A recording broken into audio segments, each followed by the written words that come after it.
So let's start with your pronouns. Let's start with how you identify.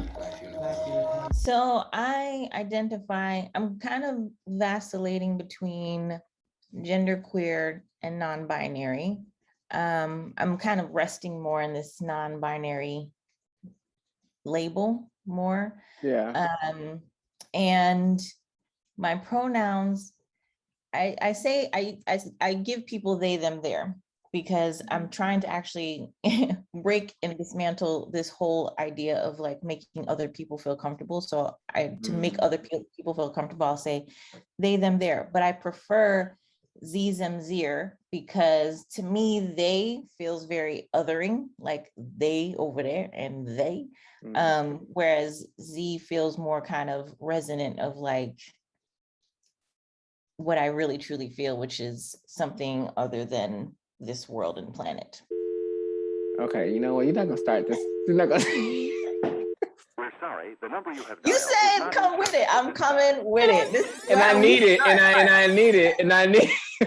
Like, but no, I'm glad you did because, um, first of all, thank you for being available or being open to have a pronoun.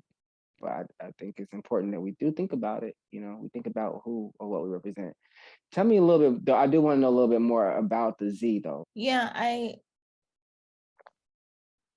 so there, when it comes to like queer identities, there's always this kind of like you're coming out of the closet, you're kind of coming out to the world.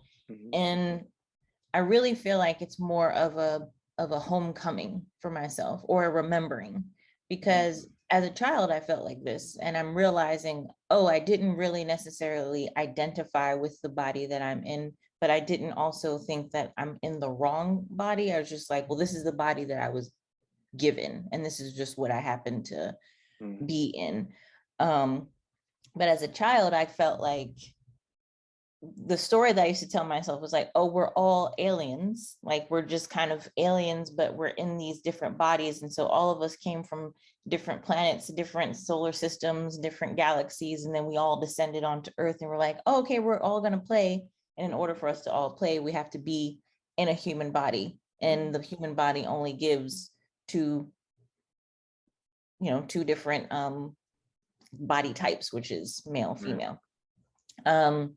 So when I started kind of really opening myself up to, and remembering, I should say, how I felt in my gender identity, I was like, oh, okay, I could, yeah, she, I get, I'm not offended if people say she, because I understand that that's the body that I present and that's the body that I'm in. But I was like, yeah, they feels kind of like, if I'm pointing, it's like they, even if I'm pointing to a person, or if I'm pointing to a thing, I'd be like that or they. So it felt very like othering. And for me, what my gender identity has also been deeply tied to is my spirituality. And for me, when I say they, it's kind of like that separation of self and spirit. And I know that I'm both. I know that I'm all of those things. So if I'm saying that I'm they, or if I'm referring to myself as they, it feels as though I'm separating the things that are all of me and the things that are outside of me. Like I know that I'm connected to everything that is around me, the things that I see and that I don't see.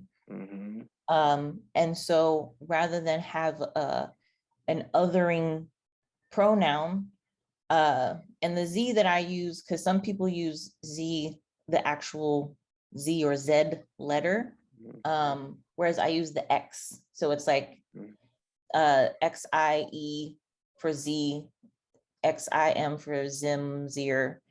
And the X is simply just kind of like I'm kind of not even like a canceling. It's a cross of the two. Oh wow. Okay. Wow. That's I see interesting. an Yeah. X as I don't see an X as more kind of like a wrong. I see X as like if I'm looking at it, there's four quadrants. I'm looking at the four elements. I think of like an X as like the poles, and how there's a spectrum on all of the poles. So I see X more as kind of like an expansive identity rather than kind of an exclusion of an identity. This is actually my first time hearing about the Z's, believe it or not. I haven't even got that. Maybe because Well, it's new in the sense for me that, like, it goes back to what I was saying about the they them. I rested in that because I'm like, well, I don't want to make other people uncomfortable. right.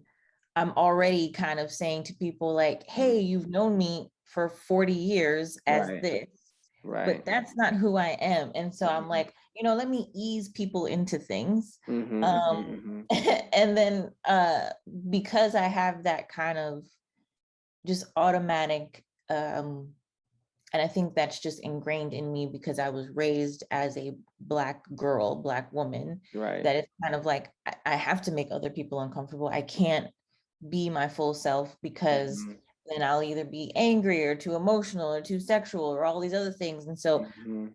all of my kind of performative um, ways have been like, well, let me not upset too many people. Right, And right. so I started recently shifting, and I just, when I first started looking up pronouns, I noticed all the different types of pronouns, and I saw Z's and Zeir, and I was like, I like that, Mhm, but I'm not going to use it because it's not a part of our everyday language. People are more mhm. comfortable in they, people understand they, even if they don't get it.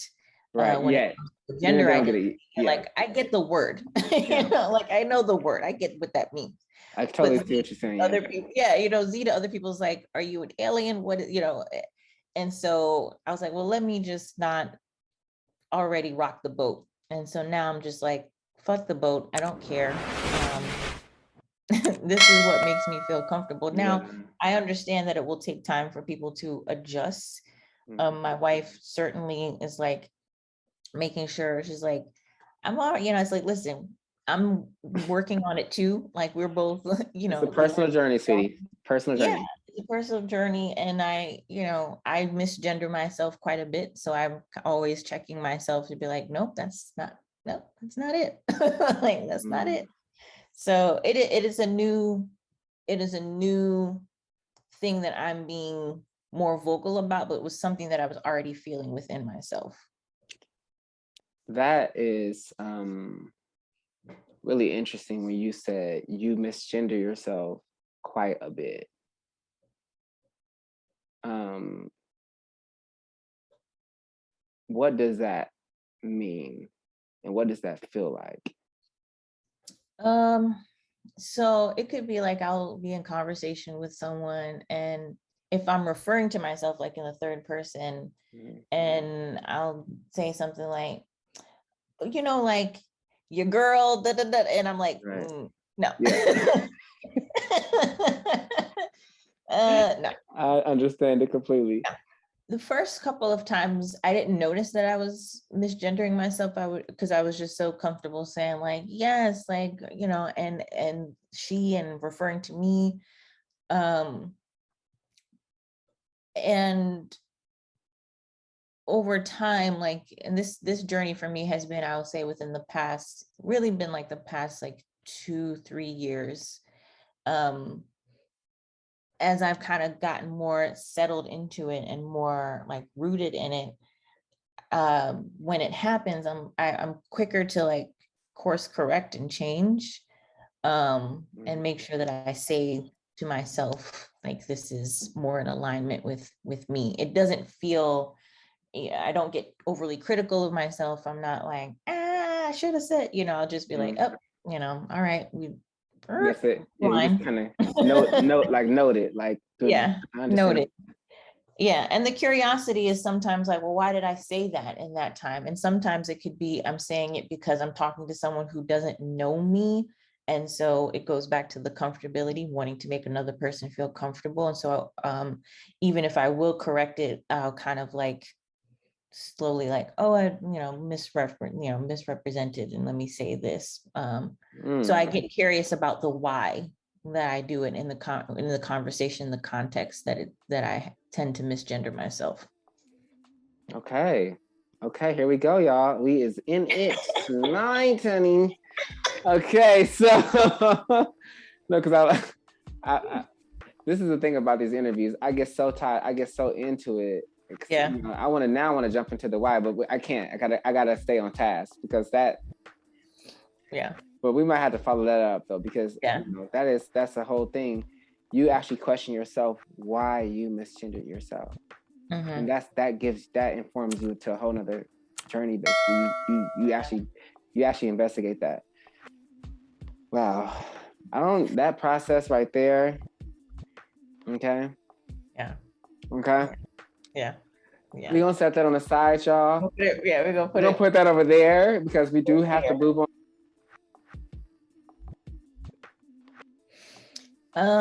So I'm a spiritual practitioner, spiritual wellness practitioner. I'm resting more now in the title of priestess. Now I know that priestess is, gendered, priest and priestess. I don't know what the non-gendered term for that would be. So I usually just say spiritual practitioner. And I have created a business. It's a new business. I call it In Her Power. And the reason why I call it In Her Power is because I'm wanting us to move. I feel like so much of our energy is resting kind of in the masculine right now. And I'm wanting to move us a little bit more to that neutral, to be the balance, to have both. So I work with clients really to help them. I'm not while people use these terms healer, I really help other people in finding their purpose, their power. Because one of the things that I found in my own journey of mental health, spiritual health, emotional wellness, and all this was that I could go to someone, I could go to a therapist and work with them and then kind of dismantle all of these things from my past and understand why those things happen and understand how they affect me in the present. And then I could also have a spiritual teacher who can give me the esoteric and the future and working with all these things. But I was I needed to be able to have a balance of those two. I was raised in a very new age spiritual household. So this is coming from my foundational teachings from when I was a child. And so I'm motivated to help people want to be in love with themselves, in love with who they are, and all of the beauty that they are, and all of the things that we think is wrong or different or shouldn't be right, or all these other things. I want you to love you just as is. I want that for you. That's it.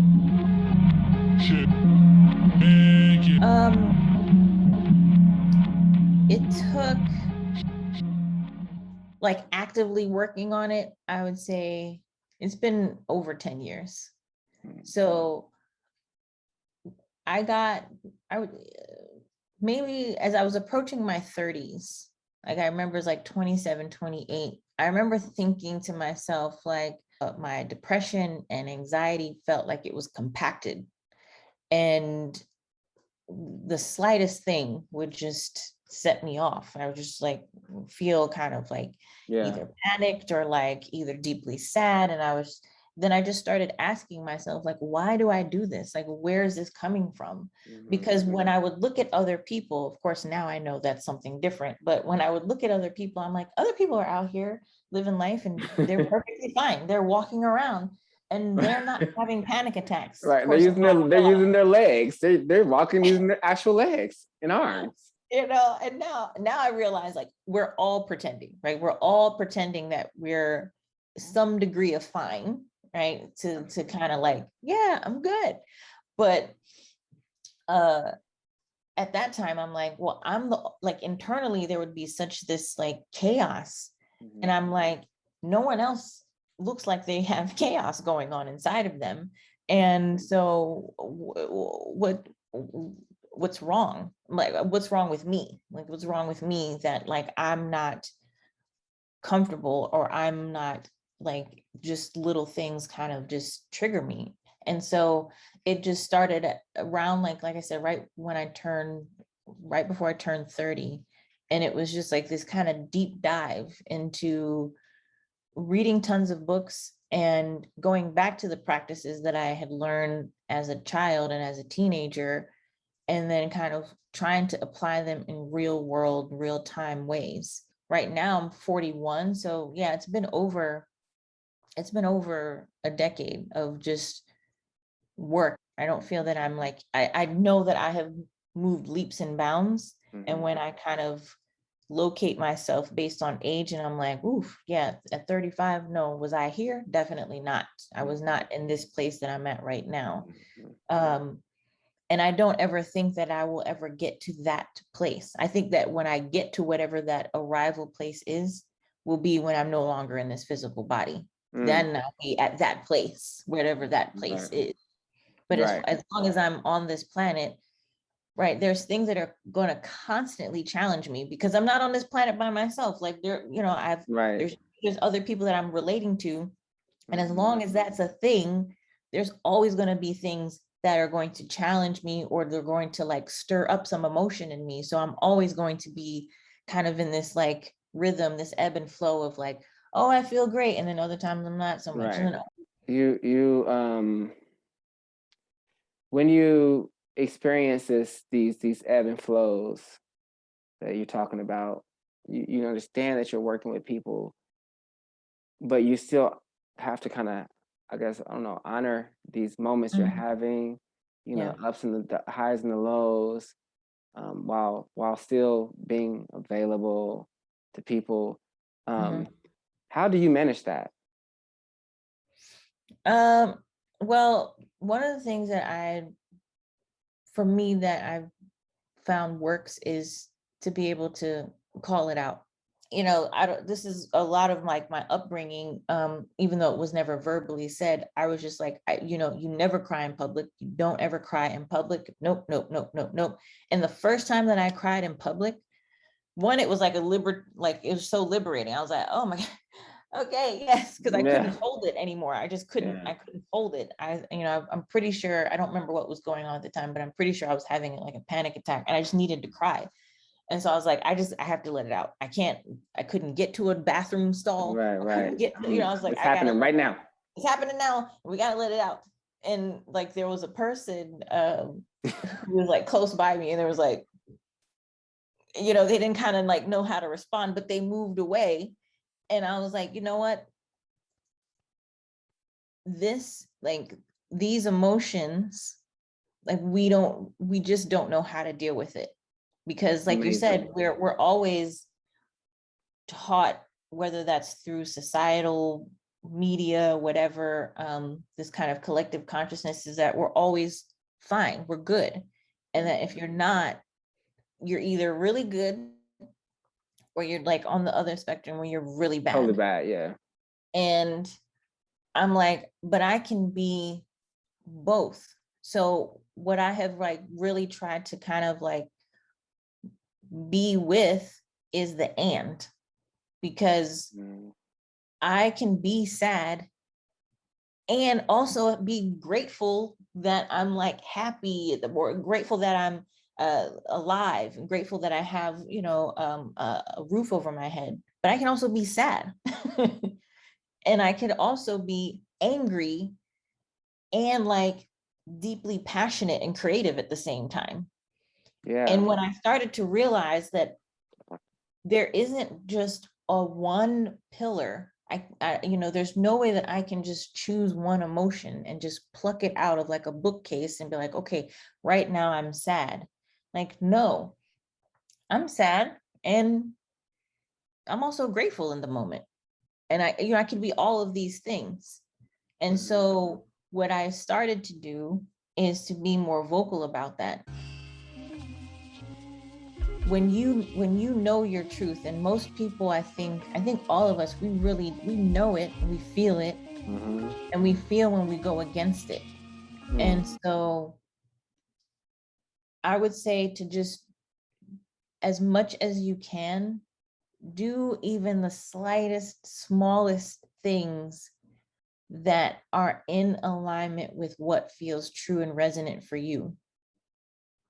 Even if that's something as simple as a group of friends are like, hey, you want to go to the movies? And you're like, yeah, I really don't. But normally you're like, yeah, I'm go. Because you're like, Right. well, I'm going to follow the group. I'm going to go with the group. No, I really don't want to do that. That's I'd not what prefer you're to feeling do right now. something else. Yeah, I'd prefer to do this, or even something as simple like for me, I started with very simple things of listening to that inner voice. If I feel like if I feel a pull into a certain direction or towards a certain person or towards a certain thing, there's a magnet there. There's a Yeah. that energy is resonant with my energy, That's what and we it's pulling me, and it's like a magnet, like you need to come to this, we need to meet in this place. Yep. And the more that I do that, the stronger that internal voice gets. And then there becomes more of a grounded rootedness within myself, that I can be more rooted in like this. I'm making decisions based off of what feels resonant for me, and not to go in a direction because I'm trying to either make other people feel comfortable, or because I just want to kind of follow the crowd, or whatever the thing is. So there's an album called the Detroit Experiment, and it's supposed to be kind of like music of the evolution of the city of Detroit in the United States, Detroit, Michigan in the United States. And there's this one song called There Is a God. And every time I listen to that song, I have been listening to this song for, oh my gosh, I found it before Emmy was born, so it's been over 21 years. And every time I hear that song, it's just a piano and a violin, and that's it. And every time I hear it, it moves me. It just takes you there, huh? Yeah, I have no words for how it makes me feel, because sometimes it heightens the joy that I'm feeling. Sometimes it can be like a salve when I'm feeling really down. Sometimes when I'm out in nature, I listen to it and then I'm like elevated states of consciousness. It provides so many different things for me at so many different times. Can you say the title of it again? So the album is called The Detroit Experiment. Yes, The Detroit Experiment. And the song is called There Is a God. I don't know the name of the people who are playing the instruments, but yeah. The last question that, is basically, what do you want to, what's the affirmation that you would like to leave people with, or a mantra that you either have worked through already and got through that mantra, or what is one you're presently doing that you wouldn't mind sharing? Yeah. I'll share the two that I'm working with right now, which I always come back to. I am worthy. I always remind myself that I am worthy. I just had a moment. I just was on a trip to Zion National Park in Utah, and I went into this grocery store, and I was the only Black person, and for a minute I was like, ooh. Hold on. Let me turn it back on. I was the only Black person, and I was the only Black person in the grocery store, and for a moment I was like, oof, and I did that thing where I kind of shrunk a little bit, and I was like, no, I deserve to be, I'm worthy of getting these groceries because I need food. So I remind myself, like, I am worthy. I'm worthy. I'm worthy. I tell myself that all the time. I'm worthy just by my breath, by breathing. I'm worthy of my birthright. Birthright is worth. And the other one that I say, and this is my own personal thing, is that I am safe. As a child, I had certain traumatic experiences that I had informed to me that the world is not safe and it's uncertain. And so I am actively working on tending to like that younger part of myself and reminding them that I am safe,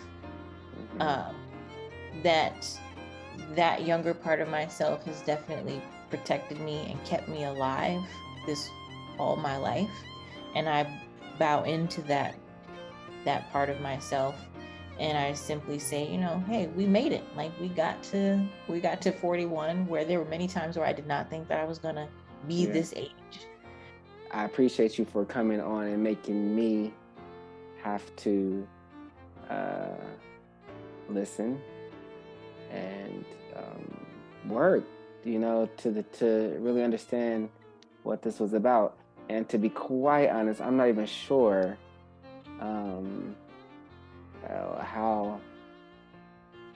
how much we just got in here. I know I'm not sure, like, you know, what it is. I just know that this was really special and that I definitely worked really hard just now, and I feel like I got a lot out of it.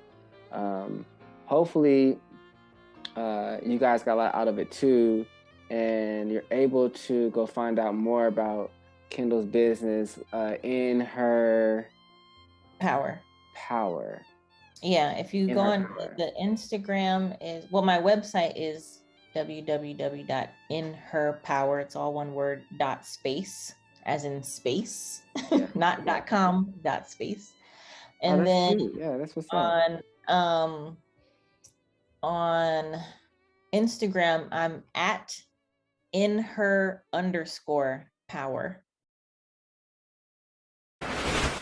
Black unicorn. What is a black unicorn?